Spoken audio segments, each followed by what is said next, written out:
Clubhouse, quem está nos acompanhando nas demais mídias sociais. Samuca, o palco é todo seu. Já vou colar o link aqui para quem quiser acompanhar no vídeo.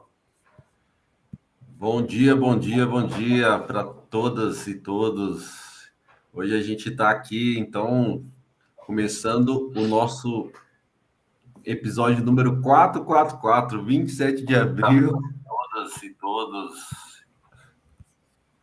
27 de abril aqui, a gente, nesse episódio aqui, já com números repetidos 444, eu gosto quando eu vejo, porque já me dá uma sensação de que é especial, e eu estou imaginando que vai ser. Se for como foi no episódio da semana passada, o Anderson brilhou aqui com frases que me marcaram aqui, e foi super especial. Hoje tem tudo para ser também. A gente está aqui hoje na continuidade de um assunto super interessante, que é sobre as filas, né? E como que isso gera o custo econômico ali, o impacto econômico das filas para a gente.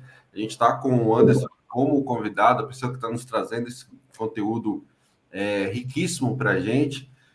E aqui como moderadores, acompanhando ali Amaral, que está entrando já, Madá de Lima também, que ficou de entrar aqui pelo Clubhouse, não sei se já está, Andressa me confirma, ela está no trânsito, e todas as quintas-feiras aqui. E a gente, infelizmente, hoje não vai ter a Aninha, que está aí, hoje não vai conseguir participar, tá bom? Mas super bem-vindos todos que já chegaram até aqui. Sejam bem-vindos, Anderson, Ari, seja bem-vindo, André, como sempre, né? Nosso precursor aqui de tudo. E vamos começar. Acho que a gente vai ter aqui os primeiros minutos, como sempre a gente faz, né? Como de costume, um pouco mais de exploração do assunto com o nosso convidado, com o Anderson, e depois a gente começa a abrir para uma conversa mais aberta, perguntas, em cima daquilo que foi explorado do assunto. Só queria já antecipadamente para a audiência pedir para você dizer o que te chamou atenção no encontro passado, quem esteve com a gente, já compartilha com a gente para a gente falar aqui um pouquinho do que te chamou atenção daquilo que a gente falou na semana passada e o que te chamou atenção no tema, quando você viu aí nas publicações, aqui seja no Clubhouse, no LinkedIn, o que te chama atenção, como que isso parece se encaixar na sua vida, no seu dia a dia, na sua empresa, no seu contexto, tá bom? Acho que a gente aqui ganha muita riqueza com essa troca. Anderson. Opa, bom dia, maravilhoso dia aí. Obrigado, Samuca, pelas palavras generosas. Galera, vocês podem ver que estou com uma cara de amassado gigantesca aqui. A parada é a seguinte: a gente vai começar a falar aqui, ainda em teoria das filas, falando um pouco sobre o livro, né, do Tom Heinersen, que a gente vem abordando aí o capítulo sobre o impacto econômico das filas.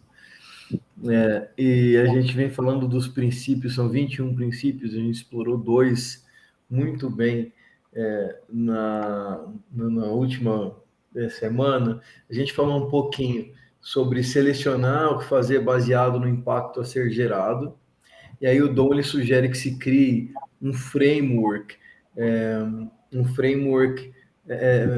para que a gente consiga ter as variáveis econômicas adequadas ali. Naquele momento a gente estava sem vídeo, então eu não compartilhei nada. Vou rapidinho tentar compartilhar minha tela aqui, só para mostrar um pouquinho do que o nosso colega, nosso querido Don Heinersen, né, propõe aqui. E aí, esse é um exemplo de framework, não quer dizer que o seu tem que ser assim, mas ele dá um exemplo ali de um framework com 5 objetivos econômicos, né? Provavelmente vocês já devem estar vendo aí na tela. E aí ele mostra para a gente 5 variáveis, né? 4 que estão diretamente interligadas entre elas, que são o tempo de ciclo ou lead time também, eles são termos usados em diferentes literaturas e autores para definir o tempo em que dura a produção de um item, entre o começo de um item até o final, né? Óbvio que o tempo de ciclo, ele tem uma conotação hoje, principalmente com o Kanban sendo mais difundido, aí falamos do Kanban do David Anderson, né? E falo do David Anderson porque é o método criado por ele, que tem sido bastante usado no Brasil, principalmente nas empresas que têm desenvolvimento de produtos tecnológicos, mas não só nelas, né? E aí, cycle time é o tempo das etapas em si, e o lead time é o tempo de toda uma parte do processo. Você teria o customer lead time, desde que você pediu aquele item até o momento em que ele é entregue, e você teria, por exemplo, o system lead time, ou delivery lead time, que é aquele tempo do que a gente chama de downstream, que é o que você tem a partir do ponto de comprometimento, que você priorizou um item, até o momento em que, de fato, também ele é disponibilizado para uso com os clientes. Então, esse é o cycle time. Aí você tem o custo do produto, né, que é o quanto você... no produto todo, para ele ser fabricado, ser construído, ele custou. Então, não é só o custo de desenvolvimento, mas é o custo total, que se relaciona diretamente com os seus gastos para desenvolver aquele produto, e você tem ainda o valor do produto, que é o quanto aquele produto vale aos olhos de quem está disposto a pagar por ele, né? Isso não tem a ver necessariamente com o custo. Eu posso ter algo que não custa tanto dinheiro, por exemplo, eu tenho certeza absoluta que não custa R$7.000 para a Apple produzir um iPhone 13 Pro, mas você vai pagar de R$7.000 ou mais para poder comprar um iPhone 13 ou Pro, porque o mercado está disposto a pagar esse valor. Então, esse é o valor do produto que o consumidor está disposto a pagar. E você tem o risco, e a variável risco, ela vai estar variando de verdade, de acordo com a combinação, né, de todos esses fatores que a gente está discutindo aqui. Então, se eu consigo avaliar essas variáveis durante o meu processo de seleção e priorização de itens, eu tenho chances de ter uma seleção e priorização de itens mais condizente com as minhas prioridades daquele momento e as características que eu quero atingir do ponto de vista de resultado econômico. Então, ficou faltando essa informação no bate-papo da semana anterior. Eu quis começar falando um pouquinho sobre isso. Depois falamos também um pouquinho sobre o princípio da interconexão, né, que não é possível alterar apenas uma coisa individualmente sem ter impacto global. Quando eu tenho estrutura de grandes times, ou estou numa linha de produção numa empresa fabril, eu não posso alterar necessariamente só um aspecto ali daquela cadeia logística toda que compõe aquela produção de itens. Então, numa fábrica, eu não posso alterar matéria-prima sem ter impactos na produção do meu item, porque eu tenho que fazer testes primeiro, entender qual é o impacto que isso tem em todo o processo de desenvolvimento.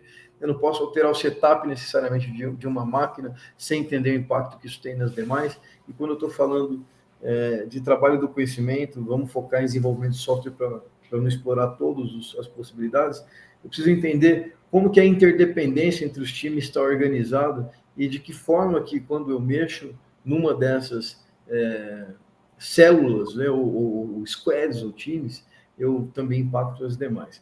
Então, é importante entender que não estamos num sistema isolado, mas a comunicação entre essas partes é o resultado da interação entre elas, o produto da interação entre elas, que dá a nossa capacidade total. Caminhando agora para o nosso bate-papo de hoje, a gente vai falar um pouquinho sobre custo do atraso.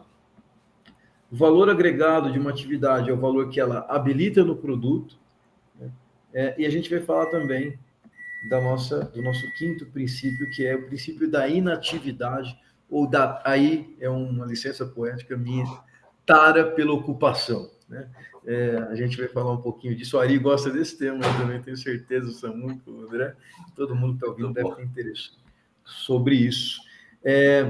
Por que eu falei do custo do atraso e conectei isso com a minha chegada hoje? Porque eu hoje coloquei meu relógio para despertar às 6h30, para eu ter tempo de me arrumar, tomar um banho e tal. Cara, E aí, acho que o relógio despertou, meu relógio está no meu pulso, na verdade, né? Ele dá uma vibração, eu geralmente acordo.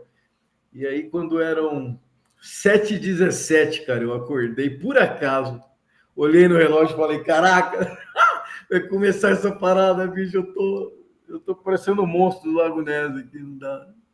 Aí eu levantei, comecei a me arrumar num pulo ali, cheguei aqui às 7h30, para evitar uma coisa que é o custo do atraso de um data fixa, né? Nós temos aqui um evento do tipo data fixa, programado para acontecer hoje, e num evento do tipo data fixa, se você perde aquela data, você já tem um impacto máximo no primeiro momento do prejuízo causado por não conseguir cumprir a data. E eu não estaria aqui e eu era a pessoa que hoje era a pessoa convidada, né? Pô, isso ia matar aqui os meus colegas e todo mundo que se conectou para poder estar participando desse bate-papo. Óbvio que eles iam dar conta de dar show aqui, como sempre fazem, mas o fato é, havia uma expectativa de que a gente continuasse esse papo e ela seria frustrada. Então é importante a gente se ligar e quando a gente fala de custo do atraso, eu tenho que entender o impacto que o atraso de não ter aquele item atendido vai gerar. Né? Se eu tivesse gravando isso aqui no YouTube, com vocês aqui, mas sem estar no ao vivo, para vocês verem a qualquer momento, o custo do atraso já seria um custo do tipo padrão, né? Uma curva mais linear. Independente do momento em que isso fosse publicado, vocês só iam ter como impacto não ter aquele conteúdo disponível por 1, 2, 3, 4, 5 dias que fosse. Mas o fato é, vocês conseguiriam, a partir do momento que estivesse disponível, ter a mesma experiência, porque não havia uma expectativa firme e inadiável de que aquilo estivesse pronto até determinada data. Então, o custo padrão ele tem essa característica. E você tem ainda o urgente, né? O custo da urgência, que é quando a gente está falando de algo que não pode atrasar nem um pouquinho. Então, se eu tivesse, mesmo no meio de uma live aqui, um ataque cardíaco, por exemplo, e precisasse aqui que alguém me socorresse, minha esposa, o SAMU, todo mundo, viesse me reanimar, eu precisaria ali de rapidez nisso, porque não é algo que pode esperar e pode tirar a minha vida. E aí o impacto disso é que nunca mais eu ia estar com vocês, aí vocês iam perder a minha doce presença aí. Não sei se ia ajudar muito a atrapalhar, mas não pode, né, André? Não pode. Nem para pensar nisso aí. Então, esse é a urgência. A urgência, independente do que está rolando, o impacto dela é sempre imediato, ele é sempre tendendo ao infinito para ruim, e ele vai sempre garantir que você precisa parar tudo que você está fazendo para atender o impacto de uma urgência real. Então, quando a gente está no dia a dia lá e alguém fala, poxa, eu tenho um item urgente aqui, mas é urgente por quê? Porque o meu diretor pediu. Mas se o seu diretor pediu e a gente fizer isso depois disso que a gente já está fazendo, que é um data fixa, a empresa para? Os clientes deixam de ser atendidos? Não, então isso, se não para, não é urgente. A gente está confundindo as coisas. O que eu tenho aqui é um pedido de alguém muito importante, que eu tenho que atender com carinho, mas que, no máximo, é um item de custo de atraso padrão com altíssima prioridade. E aí eu vou organizar isso dessa forma. Não simplesmente dizer que aquilo é um expedite, um urgente, e começar a passar isso na frente de tudo, porque o meu diretor pediu. Às vezes o diretor pediu, ele nem sabe exatamente com o que aquele item está concorrendo. Aí a gente, para tentar atender a uma hierarquia que nas empresas já funciona assim há um tempão, a gente coloca com força ali aquele item em cima dos demais, na frente dos demais, aquilo atrapalha o fluxo de entrega para o cliente, e se aquele diretor soubesse disso, ele ia falar, não, peraí, pô, dá para esperar, não é assim. E a gente, muitas vezes, tem essa pressão da hierarquia, né, atuando muitas vezes como urgente, sem ser. Então, acho que a introdução teórica fica por aqui, foi um pouco longa, porque a gente recapitulou algumas coisas do anterior, e aí, vamos lá, galera. Vocês querem me ajudar aí? Ari, Samuca, André? Cara, vamos começar a explorar. Legal, Anderson. Eu fico pensando muito nessa questão do custo do atraso e de técnicas ou de ferramentas e chaves aí que a gente utiliza para fazer priorização. E eu não consigo hoje, quando falo de priorização, desvincular de uma coisa que é resultado, né? E aí, quando nessa situação hipotética que você colocou do diretor que faz um pedido, eu acho que, além do peso da pessoa, do cargo, etc., eu acho que a gente tem que ir sempre na visão do qual que é o resultado esperado para a companhia, para o produto, para o negócio, em relação a este pedido, como que isso está conectado a uma visão estratégica, seja do produto, do negócio, para eu conseguir, fazendo aqui o paralelo com o que você está falando, trazendo de custo, entender o custo do atraso da captura desse resultado, né? Aí sim eu conseguiria ter uma conversa mais, eu acho que mais firme com esse grupo de pessoas que sejam aquelas que querem a priorização e aquelas que precisam de executar o que está sendo pedido para priorizar, mas num nível onde a gente não está mais só preocupado em atender a demanda de alguém importante, mas sim porque está conectado com algo que vai ter um custo. E qual é o custo desse atraso? Aí a gente conseguiria colocar os dois até na mesma balança, né? Ó, tem data fixa aqui, que o custo do atraso é uma multa milionária, por exemplo, e tem este pedido que o custo do atraso é que a gente vai deixar de capturar o valor imaginado de, sei lá, de 50 milhões por mês a partir da data da entrega ou a partir de tanto tempo com novos usuários sendo assinantes e que isso vai gerar para a gente no futuro tal objetivo estratégico, financeiro, etc. A gente conseguiria colocar na balança e falar, cara, os dois iriam para o mesmo nível de discussão, que seria qual que tem o maior custo para a gente, custo financeiro, que é a gente espera capturar valor em X tempos, e o outro, se a gente não entregar, a gente vai perder dinheiro em tanto. Eu penso nisso, eu acho que de uma forma mais ajuda a gente a trazer as coisas para o mesmo plano. O que você acha, Anderson? Acho que está perfeita a sua explicação, Samuca. É justamente isso, né? O custo do atraso é o efeito, o impacto que isso terá no meu resultado. Seja ele, nesse momento que a gente fala de framework econômico, seu exemplo é perfeito porque ele tangibiliza isso com variáveis econômicas, mas muitas vezes o custo do atraso ele pode não ser só econômico, né? Como num intangível, que ele pode ser econômico e também outra coisa. Por exemplo, tempos atrás, uma rede varejista no Brasil, isso ficou notório porque teve impacto bastante grande para eles e divulgação ampla na mídia, sofreu aí um ataque de ransomware bem pesado.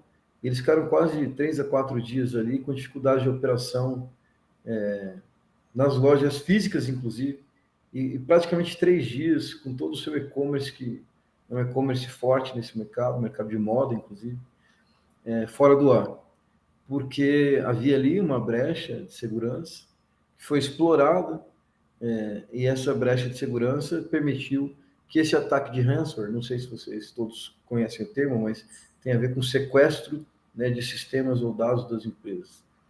Ele impediu que a empresa conseguisse operar por esse período. E quem sabe do que eu estou falando, sabe do impacto financeiro que isso tem, né? E sabe também do impacto de imagem que isso tem, né? Então, naquele momento ficou uma coisa bastante sensível aí no mercado inteiro em relação a esse episódio, e aquilo que era um intangível, que eu não conseguia saber se ia recuperar em 1 dia, 2 dias, 3 dias, quanto que ia perder em milhões, não era uma coisa que se sabia com clareza, né? E aí, aquilo que era intangível vira um expedite, um urgente do dia para a noite. Porque você tem que parar tudo que você está fazendo, a empresa inteira, e resolver isso. Foi o que aconteceu. E muito por conta do que você falou também. O impacto econômico foi muito forte, muito alto, e aí tinha também o impacto de imagem e outras coisas por detrás, que estava pressionando para que se entendesse que o custo de atrasar o resultado que seria a solução desse problema e o reestabelecimento dos serviços é aquilo que tende ao infinito. Ele tende ao infinito. Se você não resolve, você falha a empresa. É esse o resultado final de um expedite de verdade a nível de organização, né? Óbvio. Mas é por aí, cara. Mandou, acho que super bem, super de acordo aí com a tua explicação. Anderson, e esse caso, olha só, quando a gente fala de intangível, né, muitas vezes o mercado tenta precificar esse intangível nas empresas que têm ações na Bolsa de Valores via o próprio valor da ação. E nesse caso, dessa varejista vermelha aí, vai só para dar um pouquinho aí mais de transparência, né? Claro que foi público, ela perdeu mais de 2 a 3 bilhões de valor de mercado. Então, você imagina o quanto que acionistas e todos os executivos ali não pararam para entender e começaram a pressionar de tudo quanto é jeito para a resolução. E olha, o intangível, de fato, se tornando aí um pesadelo no dia a dia da companhia. Então, olha aí, né? Que coisa. A gente tem um exemplo recente agora. Eu não sei se vocês viram, mas é notório também, acho que o mundo inteiro está comentando. O Elon Musk aí acabou de comprar o Twitter, né? Uma operação na casa dos 34, 33 bilhões de dólares. 44 bi de dólares. Então, eu estava com o número bem errado. Obrigado, gente. Muito dinheiro. Aí o efeito disso, olha que coisa complicada. O efeito disso na Tesla é uma perda de valor de mercado de 200 e lá vai pedrada bilhões de dólares. É 4 vezes o valor que ele se dispôs a desembolsar para pagar o Twitter. E aí, isso tem a ver porque os acionistas, segundo as suas explicações que eu li, tinham receio de que ele começasse a diminuir suas participações na Tesla nesse primeiro momento, para poder viabilizar esse negócio que ele fez, a compra do Twitter. E aí, diminuindo a participação na Tesla, né, o Elon Musk é uma figura midiática, então ele pode atrair ou ele pode afastar investimento com uma frase que ele fale. Isso aconteceu quando ele já falou sobre a história do Bitcoin, que ele ia deixar de investir em Bitcoin. Isso aconteceu quando teve os lances dele fumando a marihuana delezinha lá. Teve os lances de várias coisas que não deveriam ter impacto nenhum na prática, mas que tem impacto. Então, são coisas que você não consegue tangibilizar com clareza, mas que quando elas acontecem, aí você acaba tendo crises, urgências muito grandes para resolver aí. Bora lá, galera. Bora. Deixa eu contribuir um pouquinho, né? O Anderson falou bastante aí de custo do atraso. E assim, aí a gente faz uma pergunta, né? Para que usar, né? Esse conceito de custo do atraso, né? Que ele nos é válido. E aí a gente cai naquela máxima que a gente fala sempre aqui, né? Para tomar melhores decisões, né, Anderson? A gente sempre tem que tomar decisões, só que agora a gente vai analisar o viés financeiro, né? Porque quando você coloca dinheiro na mesa, né? Às vezes, por incrível que pareça, as empresas priorizam, né? Seus backlogs, priorizam suas demandas, sem pensar, né? No custo que tanto de oportunidade que aquilo vai gerar, né? Quanto do que você está perdendo por não ter, né? Aquela funcionalidade ou aquele produto até determinada data, né? Aí, eu tenho visto muita coisa, né? O SAFe, tem lá o CD3, né? Que é o Cost of Delay e tal. Aí, existem N maneiras agora também, é igual o Neston, né? De calcular o custo do atraso, né? O velho Neston, né, André? E o pessoal, por não ter, né? E aí, não sei, eu vi muito isso, por, às vezes, não ter a visibilidade financeira, né?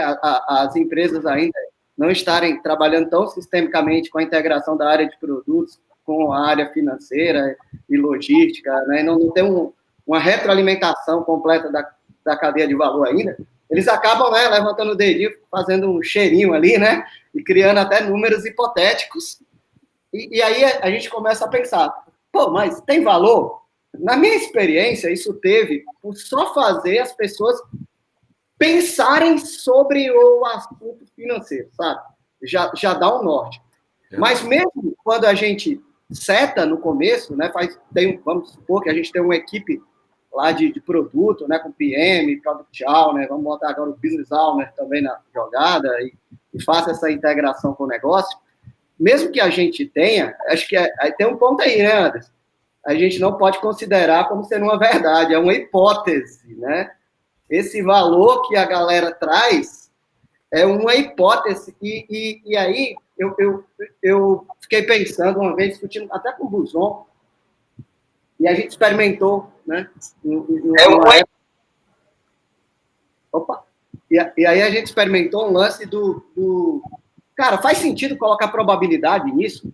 E aí, quando a gente começou a discutir sobre custo do atraso, eu disse, pô, a gente acha, cara, tem um bom cheiro aqui, baseado no nosso histórico, né, que isso tem um custo de 100 mil reais, se não for lançado até a data tal, a gente vai perder 100 mil por mês, por cada mês de atraso desse produto. Mas qual a probabilidade de ser verdade? Vamos levantar aqui os nossos dados, quão concretos. E aí, cara, a gente fez uma análise probabilística, a gente chegou num bom cenário para a gente tentar chegar próximo de uns 75%, né? E tentar validar isso, tentar fazer um acompanhamento no final, depois que o produto for lançado, para ver se aquele custo que você estimou realmente bateu, para você ir aprendendo com isso. E aí, isso te possibilita aprender fazendo, né? Você retroalimenta ali o teu ciclo de feedback. Então, no começo, você não vai ser preciso, mas já vai te ajudar a ser mais assertivo nas suas tomadas de decisões, mas é importante você não assumir que isso seja uma verdade, que seja uma hipótese que você precisa fechar o ciclo no final da tua cadeia de valor para aprender com ela, né, e retroalimentar. Aí você vai se aproximando de trabalhar mais orientado a valor financeiro, a dinheiro, e isso acaba conectando muito mais, né, com o C-Level, com a agilidade de negócio que a gente tem falado tanto aqui, né, com a Business Agility, que possibilitam uma busca do crescimento exponencial, né, na organização. Era esse meu recado. Você concorda aí, Anderson? O que você acha? Caraca, não podia concordar mais, cara. Assim, o pessoal, às vezes, confunde um pouco o meu modo de ver, o fato de você ter a necessidade de pensar a respeito, como você colocou.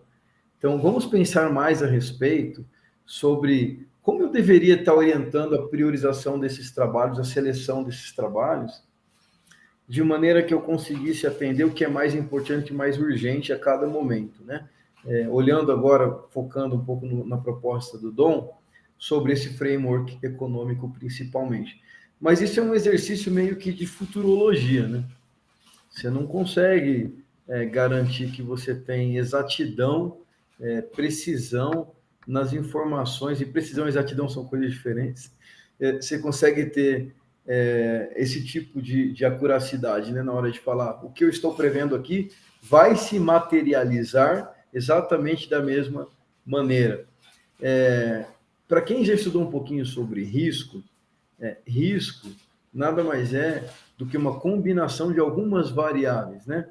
Probabilidade versus impacto. E com base na multiplicação de um pelo outro, eu tenho o meu chamado custo de oportunidade ou impacto negativo estimado que eu terei, né?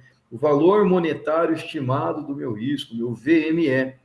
Então, não só faz sentido ali, como quando você vai fazer uma tomada de decisão baseada numa ferramenta como árvore de decisão, você vai criando ramificações com cenários diferentes e você vai atribuindo a esses cenários essas probabilidades que você comentou versus o impacto que você está também imaginando que naquele cenário vai acontecer, seja ele positivo, seja ele negativo, né? E aí, com base nisso, você tem um resultado, que é o valor monetário esperado. E aí você tem que escolher qual é aquele cenário com maior probabilidade para você tomar a decisão de ou fazer aquele item ou colocá-lo ali em parking lot, em espera, para que você estude melhor os dados. Então, qual que é o ponto, né? Aí vem também o ponto da nossa pressa em querer fazer rápido as coisas, porque a gente não quer deixar as pessoas desocupadas. Então, na ansiedade de lotar a galera de trabalho para fazer, porque eu preciso pegar aquela mão de obra que está ali no meu delivery, né? Que está entregando as coisas. Falar, esse povo tem que ter coisa para fazer, até as tampas, porque eu estou pagando o salário deles. Todo mês, é fixo. Aí cara, eu não tenho certeza ainda, há muita incerteza nos cenários que eu estou projetando, preciso estudar mais o dado aqui no meu Discovery, antes do ponto de comprometimento. Aí você fala, não, mas eu tô com risco de não ter item para os caras fazerem, né? Que no Kanban a gente chama de starvation. Eu tô com risco de starvation, de não ter o que fazer. Cara, então, peraí, cara, qual que é o que a gente acredita mais aqui, seja lá como for? Empurra esse cara lá, empurra mais um monte de coisa lá. Vai empurrando, eles têm que produzir as coisas. E, no mínimo, o tempo deles está servindo para produzir alguma coisa. Quando poderia estar servindo para melhorar um processo, para ajudar a discutir o cenário aqui. Às vezes as pessoas têm condição de contribuir também com a discussão de cenários. É para ajudar numa pancada de coisa. Mas a gente só acha que as pessoas do delivery têm condição de entregar, e mais nada. E no jeito mais tradicionalzão de fazer, né? E empurra as coisas para a linha de produção, né? Agora, a diferença é que numa linha de produção, Fabril, esse estudo acontece exaustivamente antes de lançar um produto.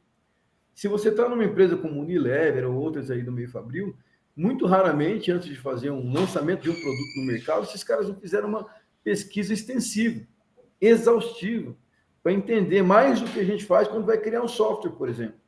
Quando vai criar software, é só se não der errado, eu desativo lá, eu uso Toggle Features da vida, qualquer coisa, desativo a funcionalidade, está tudo certo. Né? Lanço uma nova versão, né, corrigindo, e está tudo certo. E não, a galera geralmente não tem esse cuidado. Então, a gente tem que, às vezes, ser mais cauteloso em estudar um pouco melhor o cenário antes de trazer as coisas para o meu delivery, né, para a galera começar a trabalhar. Eu acho que o que precisa aqui é um melhor olhar, um olhar um pouco mais cuidadoso no meu Product Discovery, né? Quando eu ainda estou selecionando, priorizando o item, para que eu não precisa ter certeza de novo, mas eu preciso ter algum grau de confiança naquela informação na qual eu me baseio, seja por meio de dados coletados, né, tal da cultura orientada a dados, que a gente já falou também, data-driven, né, monitorando o meu software, o uso, as jornadas, conversando, fazendo pesquisa com o meu cliente, para eu poder ter um pouco mais de certeza, não certeza, desculpa, eu quis evitar essa palavra, para eu ter um pouco mais de confiança, essa palavra que eu queria ouvir. Ouvi de mim mesmo, né? Eu estou conversando comigo mesmo na cabeça, que dá foda. Eu queria ter um pouco mais de confiança na informação que eu estou usando como base para tomar decisão. Então, acho que é bem por aí, sim. Muito bom, excelente. Gente, vamos fazer aqui o reset de sala lá para o Clubhouse. Aqui também, a gente, de costume, né?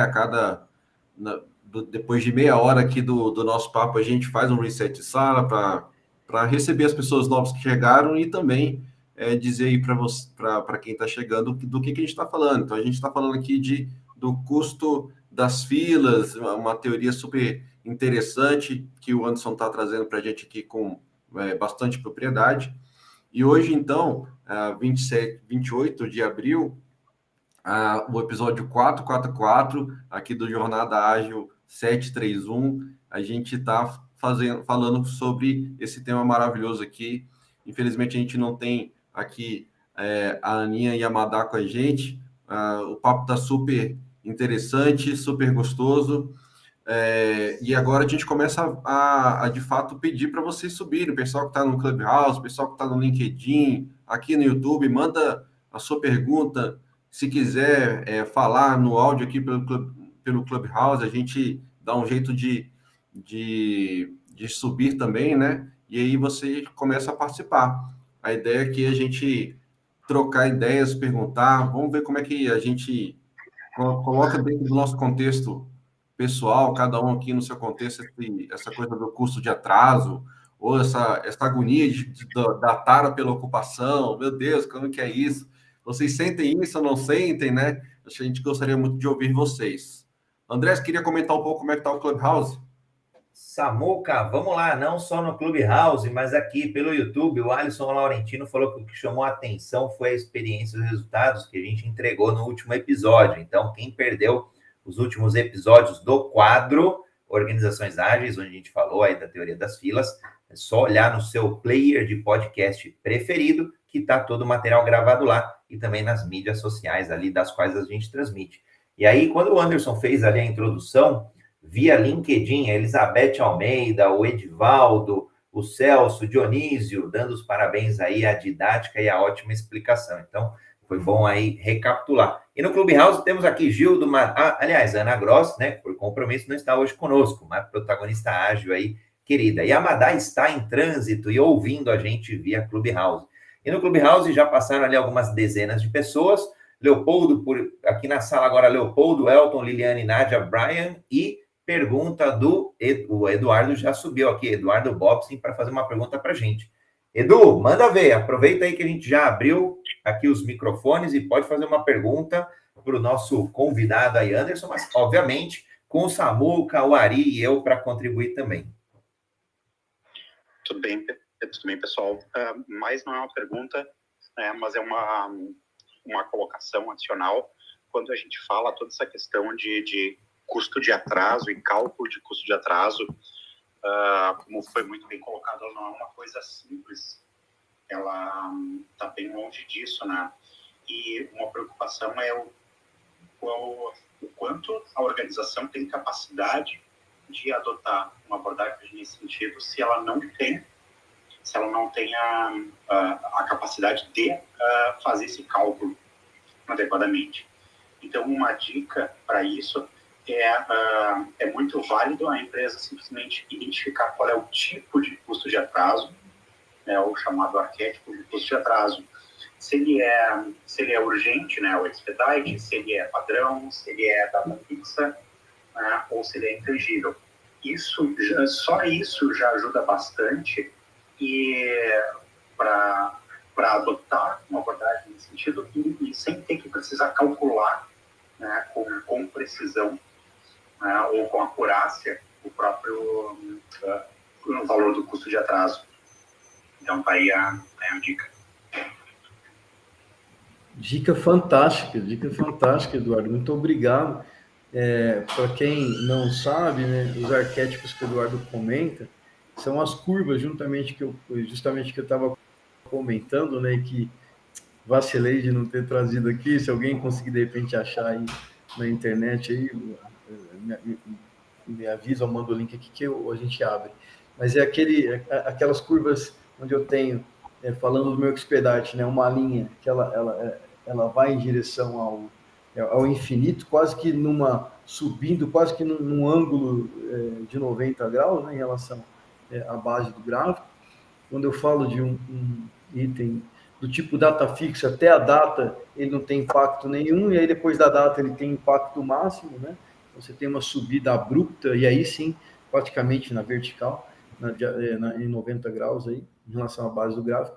Quando você tem o padrão, ele é uma curva quase que linear, é uma curva S bem, bem sutil, quase que linear, então ele vai aumentando o impacto de não ter aquilo disponível ao longo do tempo, de maneira gradual. E o intangível, ele praticamente tem um comportamento de não ter impacto nenhum, até que seja ativado o gatilho para aquele intangível começar a gerar algum impacto, e aí ele vai crescendo também de maneira bastante abrupta e numa curva semelhante à do meu expedite, muitas vezes, mas ele vai fazendo isso de maneira mais imprevisível, né, randômica. Você não tem como prever quando o intangível vai se materializar, o risco negativo na prática vai se materializar, como foi o caso da exploração do ransomware lá nessa empresa que a gente comentou aí de moda, né, no varejo.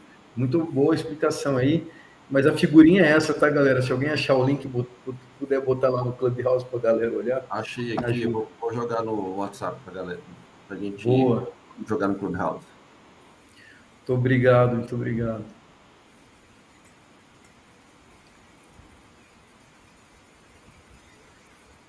Bora lá, mais perguntas, galera? Ou vamos para o próximo itemzinho? Fala aí. Eu sugeri, né, da gente ir para o quarto item, e aí a galera comentando, e aí, se você me permitir, eu queria introduzir aqui, né, o nosso quarto, que era o valor agregado de uma atividade, é o valor que ela habilita no produto, né. Eu queria começar diferente, uma outra provocação. Mais que uma provocação, eu passo a bola aí para vocês, né. Você pensa assim, né? O valor agregado tem muita.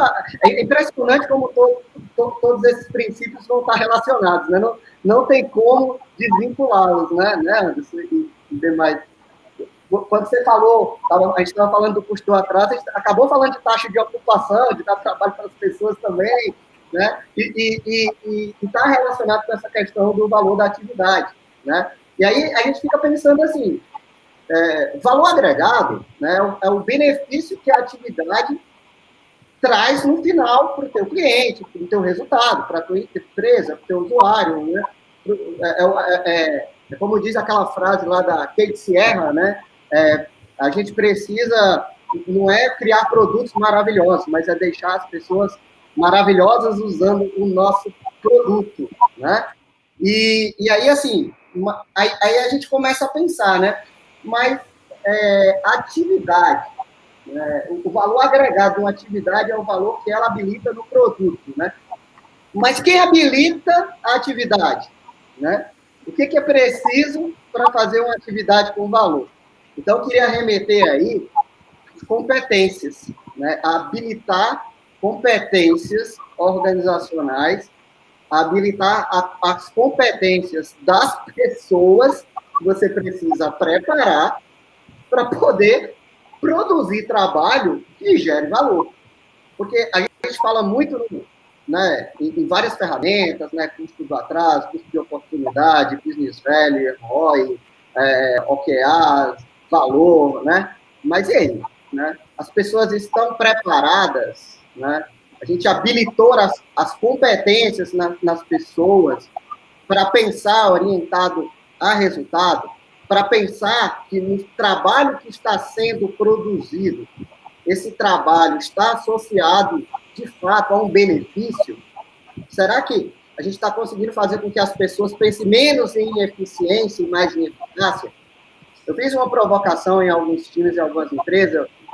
Chega, pessoal, qual o lead time de vocês? Aí o pessoal, dizia lead time médio, dizia moda, dizia mediana, beleza. E qual é o cycle time? O pessoal, o throughput de vocês. Aí eu, ok. E qual a quantidade de benefício que vocês entregaram em um mês? Assim, qual foi o custo do atraso que vocês reduziram? Ou quanto de valor para a organização vocês geraram? Ou versus o custo do time de vocês versus esse lead time foi produzido? E aí, cara, deu um branco assim nas pessoas, né? Então, a gente fala em eficácia, é legal, né? Foi colocado de você usar classes de serviço para dar um cheiro ali, né? E até, mas se a gente não pensar em tangibilizar de alguma forma, a gente acaba voltando para o lado da eficiência. Então, aí a gente joga, né? E como criar essa consciência nas pessoas, como habilitar com que as pessoas comecem a trabalhar mais orientado a valor, para que suas atividades realmente gerem valor. Eu digo como não, tá? Se cada um continuar na sua caixinha, na sua fila individual, só olhando para o seu trabalho, sem olhar de forma sistêmica, dificilmente você vai conseguir trabalhar orientado ao valor de fato. Só minha provocação aí para a gente seguir com o tema. Cara, eu só tenho aplaudir de pé o que você falou ali. Vai de encontro a tudo que eu acredito. Eu sei que a eficiência é importante, né? Mas ela sozinha, ela não habilita valor, não no meu ponto de vista. Assim como o seu, pelo que você acabou de comentar, né? Eu acho que fazer mais rápido a coisa errada, se eu não tiver feedback loops de reflexão e não tiver grau de consciência desenvolvido que me permita discutir as variáveis que eu preciso controlar, ou no mínimo não controlar, mas eu preciso direcionar para o resultado que eu desejo alcançar, eu vou continuar produzindo as mesmas coisas, só que mais rapidinho, né? Se eu não reflito sobre eficácia, eu vou continuar fazendo aquelas coisas, certas ou erradas, melhorando a eficiência, então vai ser um pouco mais rápido fazer aquelas coisas. Isso é muito bom para o sistema fabril, porque o sistema fabril, você entra com a matéria-prima já pré-selecionada, as máquinas têm que estar setadas, já o setup de cada uma das máquinas da linha de produção, já exatamente para produzir naquele ritmo, aquele volume, naquela quantidade de tempo, para que eu consiga, em grande escala, produzir coisas com o menor custo possível e aumentar a relação entre o lucro que eu desejo ter com aquele produto e o meu custo para produzir aquele produto, sem gargalos no meio do caminho. Então, previsibilidade, variabilidade baixíssima, quase nula, é muito importante nesse processo. Quando eu vou para o processo de trabalho do conhecimento, as variáveis estão mudando o tempo todo que influenciam o meu produto. Comportamento do consumidor, regulamentação do mercado, novos concorrentes, produtos substitutos. Está rolando uma série de coisas que estão influenciando a maneira como o meu produto precisa se adequar àquela condição. E aí não dá para eu ficar só querendo ter foco em lead time, cycle time, throughput, se no meio do caminho eu tenho que estar reavaliando alterações para que eu me mantenha competitivo como empresa. Então, é necessário que eu tenha condições de criar nas pessoas essas competências que você falou. E na organização, a competência de ter um fluxo de processo desenhado para que eu faça, lá no que a gente chamou de descoberta do produto, de Product Discovery, que no Kanban a gente chama de Upstream, e que a gente pode chamar de outros nomes em outras metodologias ou frameworks, essa competência de investigar quais resultados a gente quer atingir, quais hipóteses a gente quer alcançar, em qual cavalo que eu vou apostar nessa corrida, e por que eu vou apostar nesse cavalo. Eu tenho que saber disso, né? E aí você tem métricas de produto que te ensinam a fazer isso. Eu gosto muito já falamos várias vezes, não é segredo para ninguém que eu gosto muito do Fit for Purpose, e no Fit for Purpose, por exemplo, eu vou entender ali quais são os meus critérios de adequação que o meu cliente vai usar para escolher ou não o meu produto, que são os meus KPIs, né? Então, tem critério de adequação de tempestividade, ou seja, é mais orientado a tempo, de conformidade de segurança, é mais orientado a seguir algum padrão de estética ou de uso daquele produto. Eu tenho outros critérios de aceitação que também são explorados ali. Eu tenho critérios relacionados às minhas métricas de negócio. Vai me gerar que resultado de negócio, né? Eu vou aumentar a receita, eu vou aumentar a minha margem de lucro, eu vou aumentar market share, são coisas ligadas ao meu negócio, onde eu quero chegar com o meu negócio, que não interessa muito para o consumidor, mas interessa para a empresa. Ela tem que sobreviver, tem que pagar a conta, né? Se for uma entidade filantrópica com dinheiro de alguém, talvez isso consiga sobreviver de outra maneira, as variáveis são outras. Mas uma empresa que tem que sobreviver com o fruto da venda do seu serviço ou produto, você precisa controlar essas variáveis, né? Então, eu tenho variáveis de saúde e de negócio. Eu tenho variáveis que são chamadas de vanity metrics ou de vaidade, mas que são importantes também, analisadas num contexto. Então, eu tenho um app, um produto digital, o número de downloads no mês, ele é uma variável que, se analisada isoladamente, é uma métrica de vaidade. A pessoa pode ter feito download, não serviu para nada. Mas se eu analisar o número de download junto com o número de usuários ativos que ativaram o meu serviço mesmo, e que eventualmente fizeram um trial pelo menos, aí eu já tenho uma métrica que me dá uma indicação. E não é mais só de vaidade. Então, à medida em que eu vou conseguindo ter consciência sobre essas coisas e trazendo isso para o processo de descoberta, eu vou dizer, eu quero que essa nova funcionalidade, esse novo item que a gente vai produzir, ele atinja esse critério.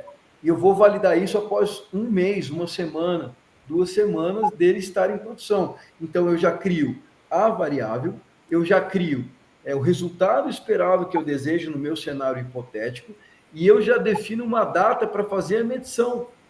A partir daquela data, eu vou para um processo de learn, onde eu vou aprender com aquele processo, refletir sobre ele, entender se atingimos ou não o resultado, e o que a gente faz? Ou para perpetuar essa boa prática que levou a um bom resultado, ou para corrigir a rota que nos levou a não atingir o resultado esperado. E aí a gente retroalimenta num loop de feedback esse processo e melhora o nosso processo de tomada de decisão. É bem por aí. É legal que você falou aí, né? Que as pessoas acham que aquele lance do pensamento sistêmico que a gente sempre fala, né? Como serve para métricas e para isso também, né? Porque o pessoal acha que é somar as métricas ou olhar todas as métricas. E não é, né? As métricas também é o produto das relações entre as métricas que te possibilitam tomar uma melhor decisão, né? E não existe essa configuração. Ah, não, você olha o custo do time com throughput versus benefício. Não, você tem que analisar o contexto da tua empresa, que decisão você quer tomar, aí você vai ver os indicadores que você tem, como você vai cruzar e combiná-los para te ajudar a tomar uma melhor decisão, e isso é empírico, né?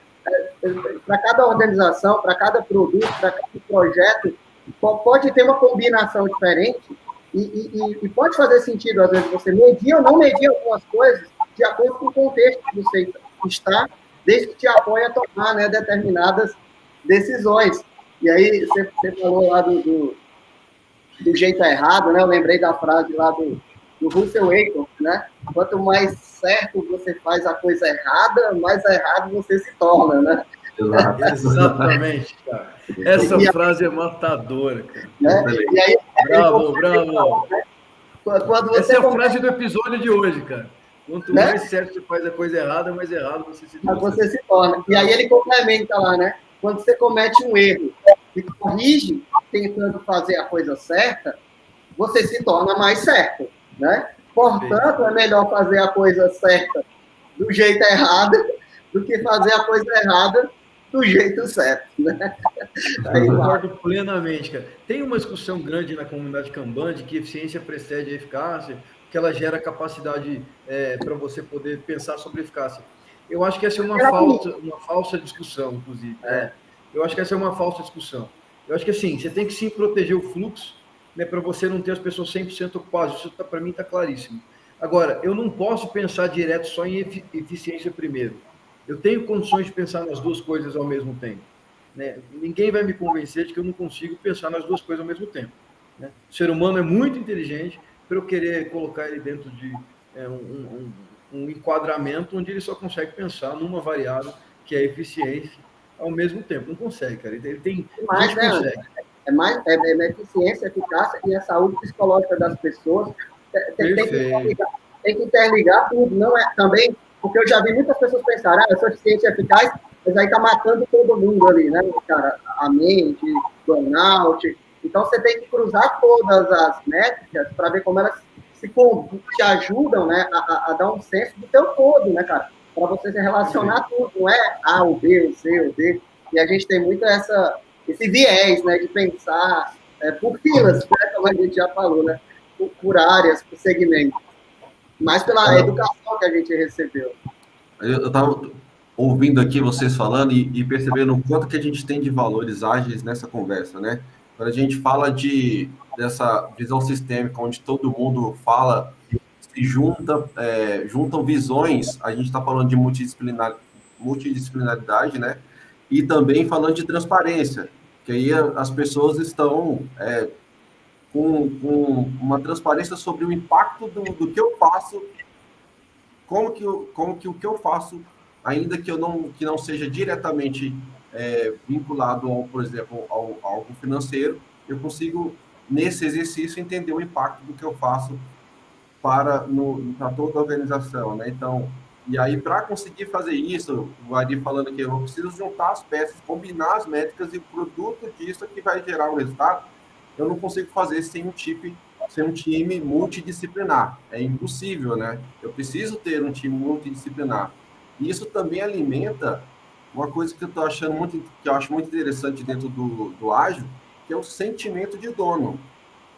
O ownership, as pessoas que estão ali antes, né, pensadas só como executoras daquilo que outras partes, outras cabeças pensaram em colocar, na verdade, agora elas estão tendo mais senso de propriedade.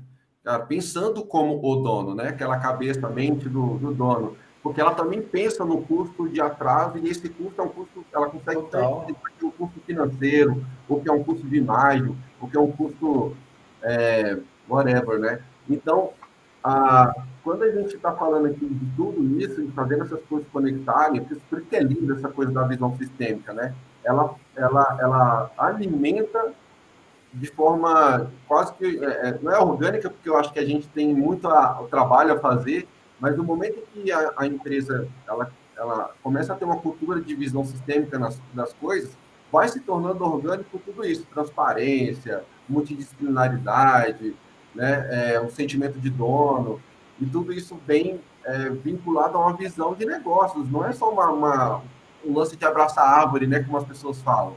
Não, a gente consegue tangibilizar de fato que todos esses valores são valores que beneficiam o negócio. Acho muito bacana conseguir fazer esse link, né? Fantástico, Samuel. Bem por aí mesmo, galera. Acho que a gente já está aproximando aqui do final, né? Nem deu tempo da gente falar da Tara pela ocupação direito, mas eu não tenho pressa não, a gente não precisa fazer na quinta que vem, mas a gente vai continuar esse tema aí, são 21 princípios, acho que a gente tem que falar sobre todos eles, que eles são importantes. A gente está aprendendo que nossa capacidade é 2 por episódio, né, Anderson? Verdade! Verdade, cara. Nossa lead time é esse aí, cara. Nosso throughput, perdão. Nosso throughput é esse aí, cara. Obrigado. Eu tô com o lead time na cabeça. Mas ainda tem um exemplo que o Don dá, o Don Heineken, no livro, sobre essa questão do valor agregado de uma atividade ao valor que ela habilita no produto. Que eu acho que é legal trazer para cá. Imagina que você é uma indústria farmacêutica e você tem que lançar um medicamento de alto custo, né? Então, é alto custo para vender, mas é alto custo para você também, né? Matéria-prima cara, tudo complicado para se produzir, sofisticação muito grande. Então. E aí, você tem 2 alternativas, cenário 1 e cenário 2. Você tem o cenário 1, que ele custa metade do preço do cenário 2, só que ele só dá 50% de confiabilidade de que ele vai resolver mesmo o problema lá, a doença, o que ele quer ajudar a melhorar na saúde do teu paciente, né? Que é o cliente da indústria farmacêutica. Você tem o cenário 2, que ele custa o dobro do cenário 1, mas ele resolve com 90% de confiança, em 90% dos casos, a causa raiz daquele problema de saúde. Aí eu pergunto para vocês, se vocês são os donos dessa empresa, você apostaria no produto 1, que ele custa metade, mas também só tem 50% de confiança, ou no produto 2, que ele custa o dobro, mas ele tem 90% de chance de dar certo? No que vocês apostariam? Vamos lá, galera, é uma pergunta para nós aqui. Eu acho que iria no 2, mas eu pensaria no qual que é o ROI esperado disso também. Então, assim, eu acho que com as variáveis que você trouxe, eu escolheria o 2, tá? Mas eu pensaria assim, tá, mas qual que tem maior potencial de ganho também aí depois que... Com certeza. O Samuca botou uma restrição boa aí, né? Se eles têm as mesmas oportunidades de ganho, eu vou pela estabilidade do que é mais previsível. Boa. Mas somente sem saber, né, o valor que cada um traz, aí eu depende. Para jogar o chapeuzinho de risco aí também, né? Qual o risco regulatório que a gente vai correr de lançar no mercado um produto que depois a gente vai ter que assumir a responsabilidade ali que não tem uma eficácia tão boa quanto era a esperada. Então, aquele ponto, né, André? Várias variáveis. Eu adoro tomar decisão. Para mim, eu sou zero de problema de tomar decisão. Então, eu falo assim, a decisão é agora, produto 2. É agora, assim, sem pensar muito. Agora, obviamente, tem mais reflexões aí para a gente fazer. Gostei das reflexões. Acho que é por aí, gente. Eu também iria muito na linha do que o André colocou, né? Tem que tomar decisão agora, vamos no 2, porque eu não compraria um produto de alto custo que só dá 50% de chance. O negócio já é de alto custo, só dá 50% de chance de dar certo. Eu vou jogar dinheiro no lixo, eu prefiro seguir o resto da minha vida ali gastando esse dinheiro com outra coisa do que tentando apostar num produto que é uma baita loteria, né? Você Aí joga é moedinha, né? Se o cara tem bastante dinheiro sobrando e o produto de 50% pode render 10 vezes, aí ele pode correr o risco, se dar o luxo de... Pode. De queimar dinheiro. Né? Correr o risco de talvez queimar dinheiro. Talvez ou ganhar muito dinheiro. Né? Ó, A brincadeira. É um investimento, se o retorno esperado ele pode ser exponencial, ele é bem maior do que o outro, aí eu posso decidir correr o risco, né? Então faz sentido. Para te sacanear aí, decisões fáceis é aquela do tipo, compra um iPhone por 1.000 ou por 2.000 reais. Essa não tem muito o que pensar. Agora, nesse exemplo, eu acho que eu vou dar uma pimentinha aí a mais. Será que, ao invés de 50%, se fosse 70%, a metade do custo, e aí? Então, aí já muda, né? Já muda bem. Então, olha, começa a ficar legal essa decisão. Nesse momento, para mim, é fácil.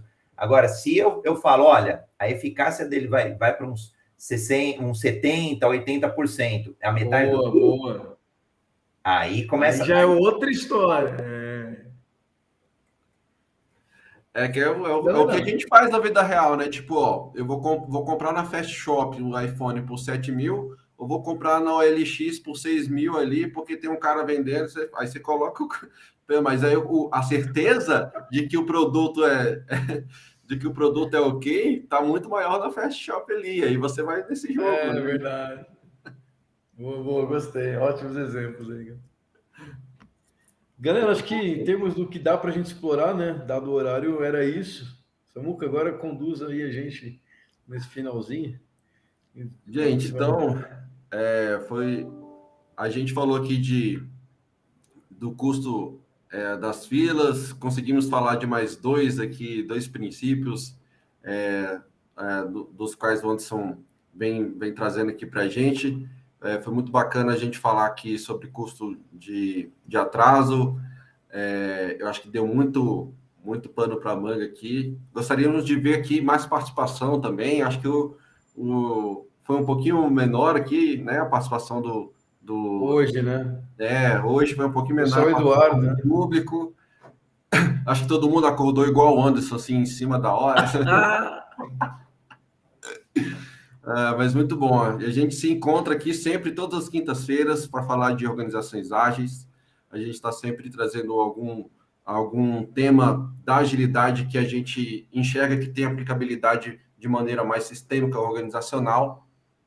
E, às vezes, a gente, nesses temas, acaba falando muito também que é impossível, né, falar de pessoas, segurança psicológica, coisas que tocam muito naquilo que mais habilita as empresas, que são as pessoas, né? Então, eu tenho gostado muito disso acontecer aqui nas nossas quinta-feiras. E a Jornada Ágil 731 continua aí diariamente, um encontro diário, matinal aqui, todos os dias, 7h31, falando sobre agilidade, cada dia num tema específico. A gente espera que vocês venham aí todos os dias, encontrem o dia que também faz mais sentido para vocês e comecem a compartilhar conhecimento, trazer o seu ponto de vista. Acho que esse aqui é uma comunidade, é um lugar onde a gente está buscando cada vez mais conhecer pessoas novas, com novos conteúdos, com contextos diferentes, e a gente conseguir fazer disso aqui um grande hub, conectando pessoas, mentes, contextos e oportunidades. Tá bom? Foi um prazer estar com vocês, foi um prazer ouvir Anderson, Ari, André. Eu acho que a gente tem feito aqui excelentes discussões. Um bom dia a todos. Quem quiser falar as considerações finais, Anderson, Ari, André. Vai lá, galera. Vai lá, Ari. Comece aí. Só agradecer, né? Mais um papo de qualidade aí que a gente teve, né? E só dar um gostinho aí para a gente continuar, que o próximo vai pegar fogo, hein? Falar aí de taxa de ocupação, realmente é bom trabalhar muito, né? É mais produtivo, né? Então fica aí a perguntinha, né, para o próximo. Boa, bom Ari. dia, um ótimo dia para todo mundo.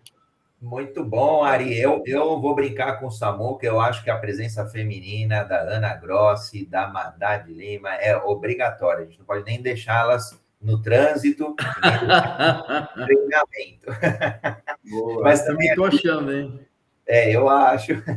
Bom, para mim é uma honra aprender, servir com agilidade todos vocês. O Anderson, Ari, Samuca, sempre provocativos, sempre trazendo reflexões. Galera do Clubhouse também aqui, até o final. Então, isso demonstra aí que a gente tem feito um trabalho consistente, um trabalho para a sociedade como um todo, e acho que é muito gratificante fazer parte aí.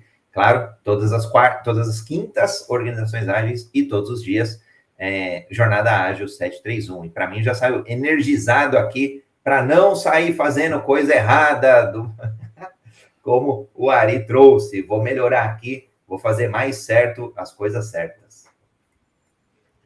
Fantástico, galera. Acho que é isso. O bate-papo é esse. A gente aprende um com o outro e com a audiência também. Então, agradecer a companhia de vocês, sempre agradável e inspiradora. Dizer que também senti falta das meninas. Acho que elas trazem um olhar diferente, né? Sempre sensível do ponto de vista de se colocar no lugar do outro, né? Sempre um olhar feminino, né? Um olhar diferente do que a gente muitas vezes é capaz de trazer, e elas fazem muita falta. Mas se Deus quiser, semana que vem elas estão com a gente aí. E essa falta não vai durar muito tempo, não. Então, galera, beijo no coração. Obrigado, Eduardo, por ter participado. Participem, galera. Tragam os pontos de vocês, experiências, comentários, dúvidas, o que vocês quiserem compartilhar. E até amanhã, 7h31. A gente se encontra de novo, Jornada Ágil. Beijo no coração de vocês. Uma ótima quinta-feira. Boa! Para ratificar, Liliane Soares, assunto top. Parabéns, pessoal. Faustino também, top, assunto excelente. Então, para vocês, a audiência, que nos dá toda essa motivação de seguirmos em frente. Um abraço, galera. Bom dia a todos. Quintou! É isso aí, quintou!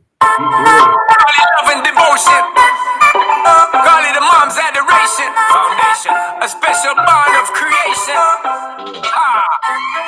For all the single moms out there going through frustration, clean bandit, China ball, and Oi, gente, bom dia a todos. Valeu.